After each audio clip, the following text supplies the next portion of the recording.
Iowa's News Now Sports brings you black and gold glory. Your all-access pass to all things Hawkeyes. This is Eye on the Hawks. It certainly didn't come easy, but just, happy to get the win, and saw a lot of good things out there. Clearly, a lot of things we have to get better at and work on. Obviously, a very unusual scoring line where you've got 3-2-2. I've never been around a game like that, but we'll take it today. The fewest points in a Big Ten win since Iowa's own 6-4 victory over Penn State in 2004. That Iowa team won a Big Ten championship. Will it happen again? We'll tell you in a few months. Welcome to Eye on the Hawks. I'm Jet Beecham, joined as always by Hawkeye Nation's Rob Howe, who's here to help break down the good, the bad, and the ugly. Let's start with the ugly. After talking all offseason about offensive progression, week one was a regression. A 1.1 QBR for Spencer Petras, 2.7 yards per play, just 3 points, and a lot of boos coming from the crowd in attendance. Despite this, no major changes are coming to an Iowa offense that knows it must get better and fast. No, I don't anticipate any changes at this point now. So, our job collectively right now is get better. And, he's got some ownership. We all have ownership, every coach, every player, and that's our job to get better week to week. When we get stopped on third down and they're booing, I feel the same way. I wish we converted the third down. But, I think that the key to all that is knowing that, I have a job to do, as does every member of the football team on any given play. And, that's all we focus on. Just got to do a better job next time, score some more points. Now, all offseason, the question was, could this Iowa offense get better? Did this lack of production surprise you, Rob? In a word, yes. We talked about it last week. We've talked about it all offseason. It wasn't just Spencer Petras. Every area needed to be better. Yeah. The offensive line, the receivers, everybody needed to be better. But we heard that there were going to be simplifications, that this was going to be easier. It just looked hard. It looked hard all day. When the throws were there, they weren't made. There was pressure on the quarterback too often, couldn't run the football. I mean, it was a collection of ineptitude. Yeah. It really was, from front to back. Now, were you surprised that there wasn't the move to Alex Padilla, whether it was at the break or at least some point in the second half? A little bit, but it seems like Kirk has been pretty consistent this whole offseason that Spencer is the guy. Yeah. And particularly the last week or two, he's been even more adamant that Spencer's the guy. We don't know what Alex Padilla looks like in practice, but in that game, I just wondered, maybe switch it up? Could it get any worse than how things were going? Maybe just take a chance on it, but I don't know. Coaches see them in practice every day. We don't. Now, while the offense seemed to hit a new low, the defense reached yet another high. Against one of the FCS's top returning offense, Iowa played shutdown D, finishing the top 10 nationally in 5 different categories. The Hawkeyes held the Jackrabbits to just 3 total points while scoring 4 of their own on 2 second-half safeties, which proved to be the difference in the game. It's big, especially when your defensive line, and linebackers are doing their job up front. It makes life easier in the back end. We signed up to just go out there every single play, and no matter the situation and the score, you're going to go out there and bust it, and we're going to be smart, and we're going to play physical every single snap. And I think that's kind of the mindset that we all have right now. Defense stepped up. We put a couple fires out. D-line got pressure. Defensive back end, we stayed over top. We made plays, but we still got a lot more work to do.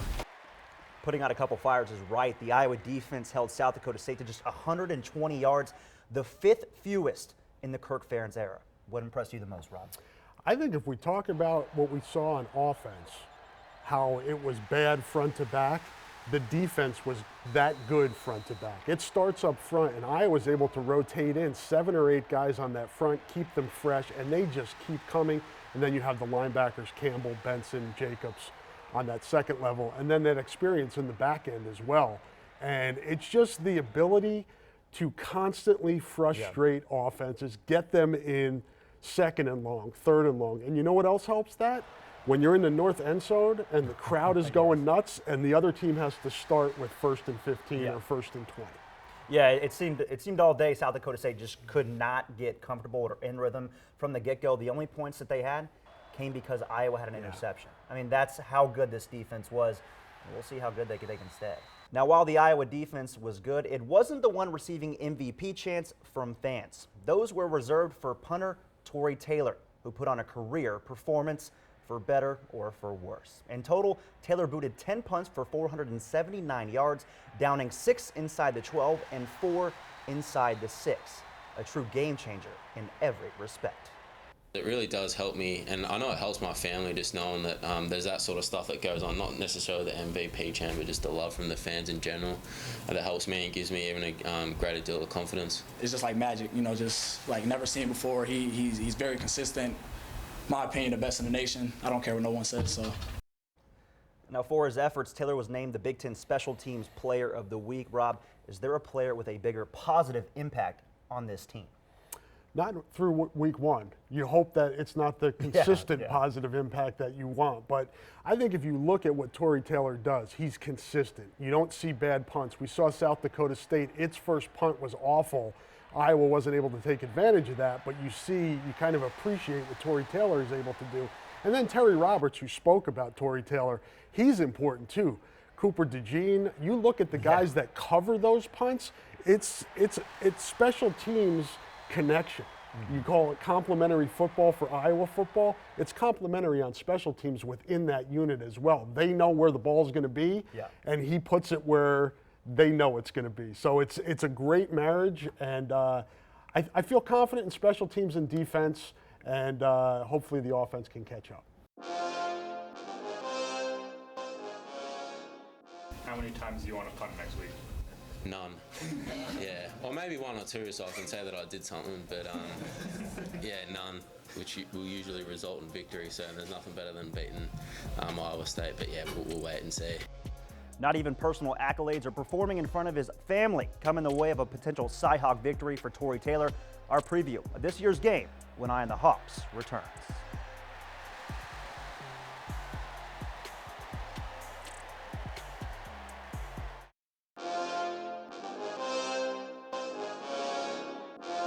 It's an in-state rivalry, so it's just pretty cool to be a part of that and just get to see how one thing can bring a bunch of Iowans together.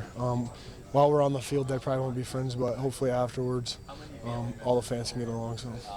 Well, that might be wishful thinking, especially with how much this game means to each fan base. In a series that began back in 1894, Iowa and Iowa State will meet for the 69th time this Saturday. The Hawkeyes lead the all-time series 46-22 and have won 6 straight entering this year's edition.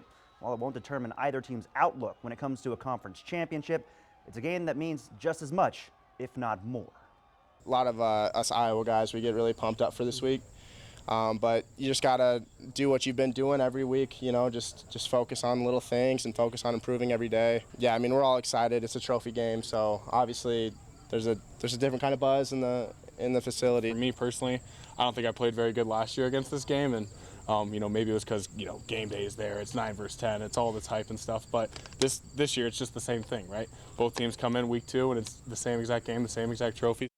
There's less hype, there's no top 10 showdown with the likes of College game day in town, but all eyes in Iowa are on this game. Rob, I gotta ask, do you enjoy it a little bit more when there's less fanfare and it's a little more intimate here in Iowa?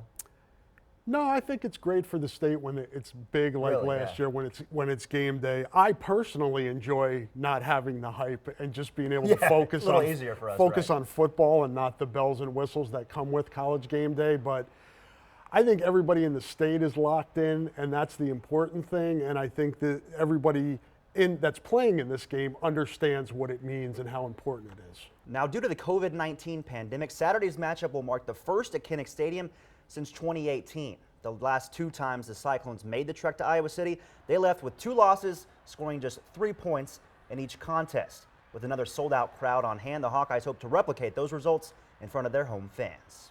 Jack Trice Stadium just doesn't have the same feel as Kinnick Stadium, so I think just them coming here and us bringing the energy that we should, it should be a fun match. I definitely think the fans will be a little bit juiced up for the Iowa State weekend. I think it always is, especially even when we go there. I think, you know, their fans are extremely juiced up, so I know our fans will definitely bring it. It'll be an awesome experience. I'm just excited to get another Saturday in Kinnick Stadium. The fans are going to be loud, so just looking forward to all that. And all I can really say to that is I'm pumped up about it. It's well documented how tough it is to play at Kinnick. Just last week, South Dakota State had 9 false starts. We mentioned some of those in the north end zone. How much do you think being in Kinnick can play a factor in this game, Rob? I think it could be a big factor. You've got Hunter Deckers, the Iowa State quarterback, making his first road start in Kinnick Stadium. When we saw how much it affected, you go back to the Penn State game last year, I think that was a huge reason why Iowa was able to pull that out.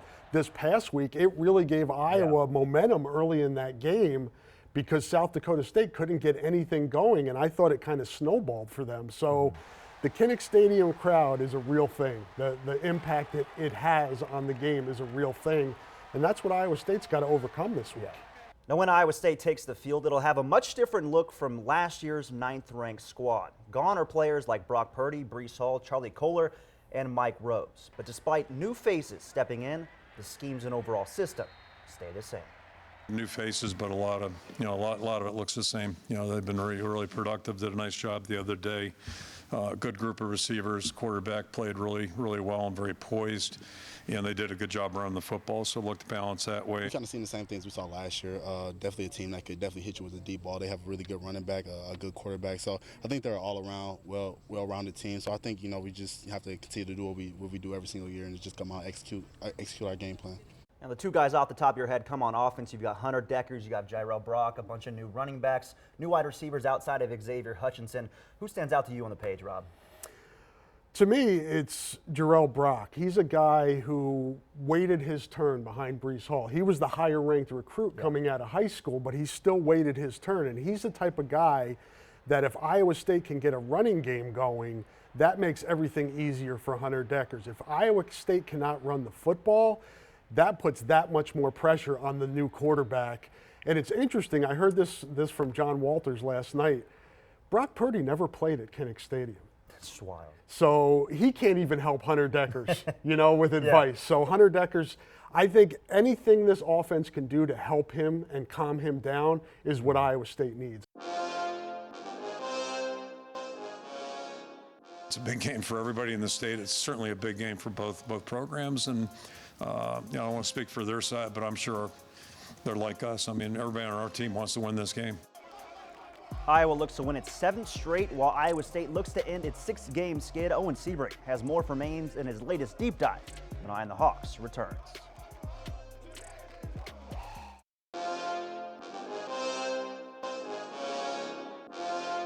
One thing history's told us in this series, just expect a really tough, competitive, hard-fought ball game, and that's pretty much been the way it's been year in and year out, 20-plus years. Kirk Ferentz is 13-9 all-time against Iowa State. Meanwhile, Matt Campbell still chasing his first victory over Iowa. Will this be the year? Owen Seabury has more from Ames.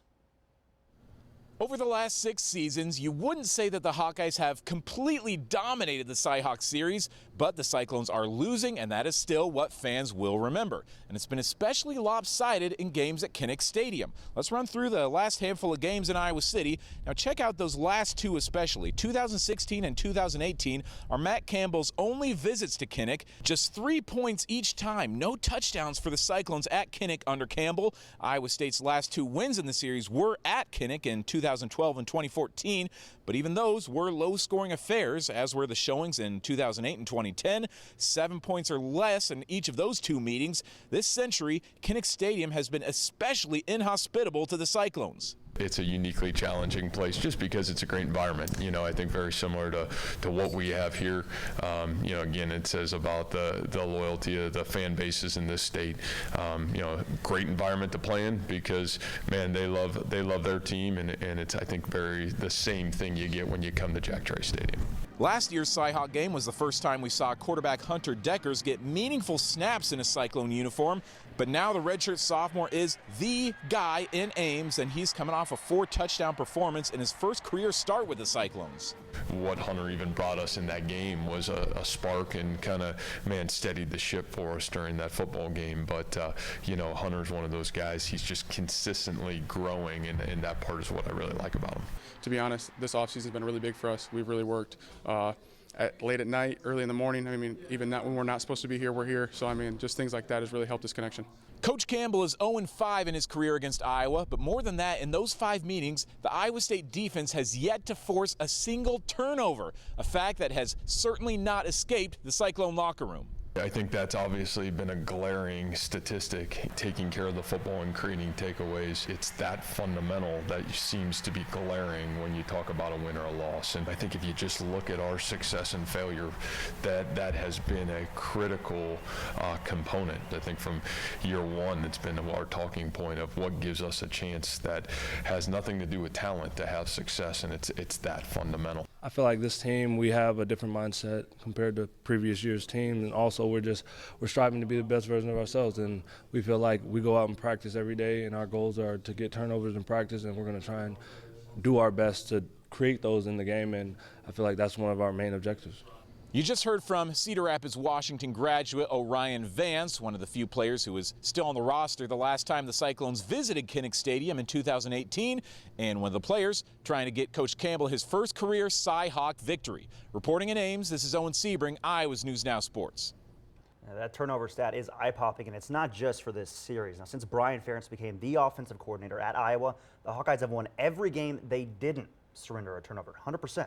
That's been the case in 5 straight Cy-Hawk games as well. Do you expect turnovers to play a massive part yet again, Rob? Yes, because I think it's going to be very limited from an offensive standpoint in this game. So those are the types of things that have changed it. You look at last year, that scoop and score was a huge play in that game. And if you get a bonus like that when your offense is struggling, that can change the momentum of a game. I don't know what it is. It's hard to pinpoint why it's been so lopsided, but Matt Campbell's right. It's been a huge factor in these games because they're mostly close games. We all play football for the games. It's the most fun part.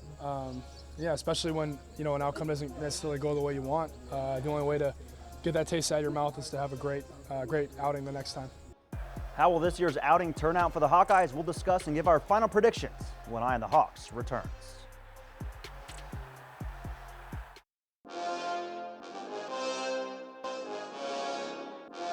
I think it's probably the only, BCS Power 5, interstate rivalry where teams are in different conferences. I think that's still true. I probably should check my little road map. We got conference. It's not who's. Georgia Tech, Louisville, Kentucky, those don't count. Florida State.